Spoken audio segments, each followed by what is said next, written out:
पूर्वे सज्जानाना उपासते। इसका अर्थ समझेंगे, प्रेम से मिलकर चलो सभी ज्ञानी बनो, पूर्वजों की भांति तुम कर्तव्य के मानी बनो। योग शुरू करते हुए सभी अपने आसन पर खड़े हो जाएंगे।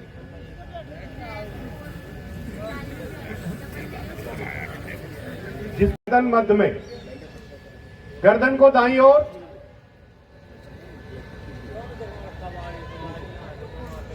गर्दन को बाईं ओर,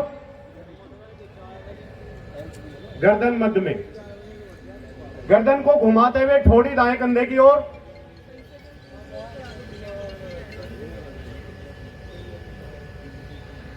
मध्य में आते हुए ठोड़ी बाएं कंधे की ओर, गर्दन मध्य में, गर्दन को गोलाकार बड़ी धीमी गति से 2 बार क्लॉकवाइज, 2 बार एंटी क्लॉकवाइज। घूम गया ना।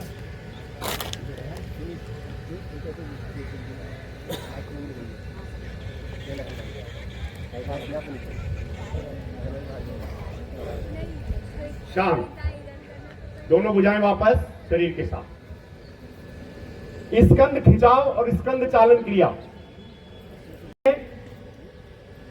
हथेली का रुख बाहर हो, बाहर की तरफ हथेली, भुजाएं कानों से लगे, श्वास भरे, खींचे भुजाओं को ऊपर, खींच दें, हथेली मिलानी नहीं है, खींच दें और खींचे, और श्वास छोड़ते हुए धीरे धीरे अगल बगल से वापस। दोनों भुजाओं को मोड़ते हुए, उंगलियां मिलाते हुए, हथेलियां कंधों पर, कोहनियों को आगे की ओर चलाते हुए 2 बार क्लॉकवाइज, 2 बार एंटी क्लॉकवाइज। स्कंद चालन क्रिया।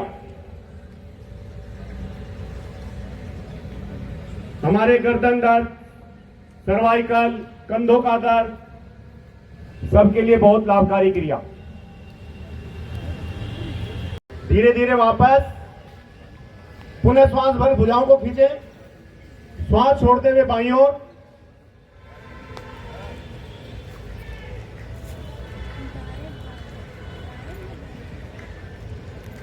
धीरे धीरे वापस, भुजाएं सामने, खींच दें एक बार और श्वास खाली करते हुए शरीर के साथ। कंधों की सूक्ष्म क्रियाएं, सर्वाइकल वाला भाग प्रभावी। घुटनों के लिए घुटना संचालन क्रिया। जिनके घुटनों में बहुत ज्यादा दर्द होता है वो इस क्रिया को ना करें। दोनों हथेलियां, दोनों भुजाओं को सामने लें, हथेली आसन की ओर, हथेली आसन की ओर, और जैसे हम कुर्सी पर बैठते हैं उस प्रकार धीरे धीरे घुटने मोड़ते हुए कुर्सी नुमा पोज बनाएं।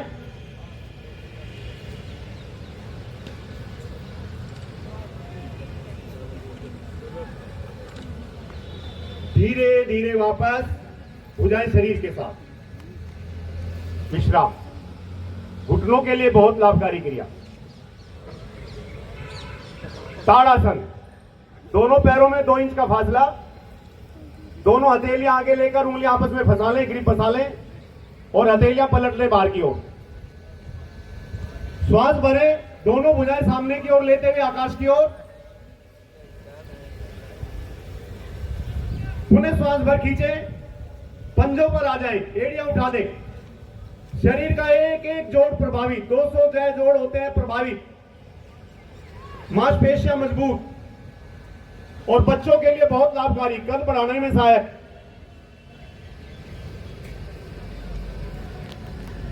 धीरे धीरे जैसे गए थे भुजाएं सामने से, ऐसे ही ले वापस, भुजाएं अगल बगल, विश्राम।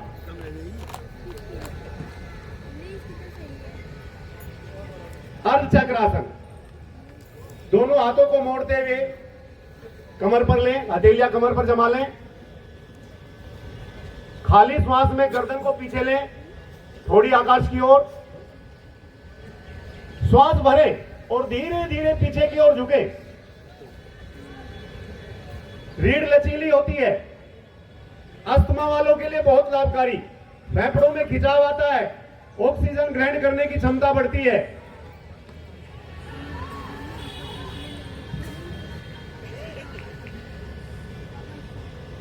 धीरे बस, दोनों टांग सीधी, विश्राम।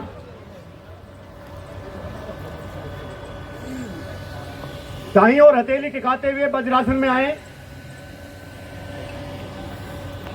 जिनको घुटनों का बहुत ज्यादा दर्द है वो वज्रासन में ना बैठे, वो सामान्य तरह से बैठे।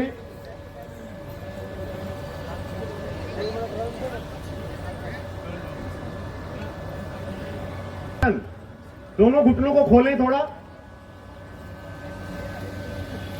दोनों भुजाओं को सामने की ओर लेते हुए आकाश की ओर ले जाएं। आकाश की ओर, हथेलियां मेरी ओर, सामने। श्वास भर भुजाओं को खींचे, जरा लगाएं शक्ति, खींचे और श्वास खाली करते हुए धीरे धीरे आगे झुकते चले जाएं। टिका दें आगे हथेलियां, नाक, माथा। हृदय के आसपास की मांसपेशियां मजबूत होती हैं, ब्लड का संचालन हृदय की ओर। धीरे धीरे भुजाओं को तानते हुए आकाश की ओर लें, खींच दें भुजाओं को। अब धीरे धीरे अगल बगल से भुजाओं को वापस लें। उत्तान मंडूक आसन। पुनः दोनों घुटनों को खोलें, हथेली घुटनों पर जमाएं। जिनको समझ में ना आए सामने देखते रहे। दाईं भुजा उठाते हुए गर्दन के पीछे लेते हुए हथेली को बाएं कंधे पर, और बाईं भुजा उठाते हुए हथेली को दाएं कंधे पर। श्वास भर दोनों कोहनियों में खिंचाव बनाएं। इतना खिंचाव बनाएं रीढ़ की एक गोटी प्रभावित हो। खींच के रखें।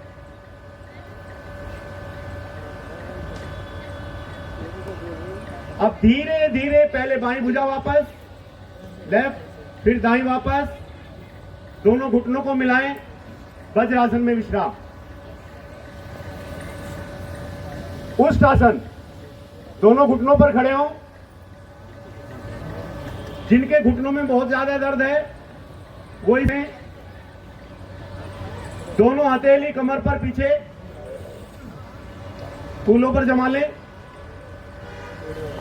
श्वास भरे और धीरे धीरे पीछे की ओर झुकते चले जाएं। रीढ़ की एक एक गोटी प्रभावित होती है, फेफड़े मजबूत, सर्वाइकल वाला भाग प्रभावित।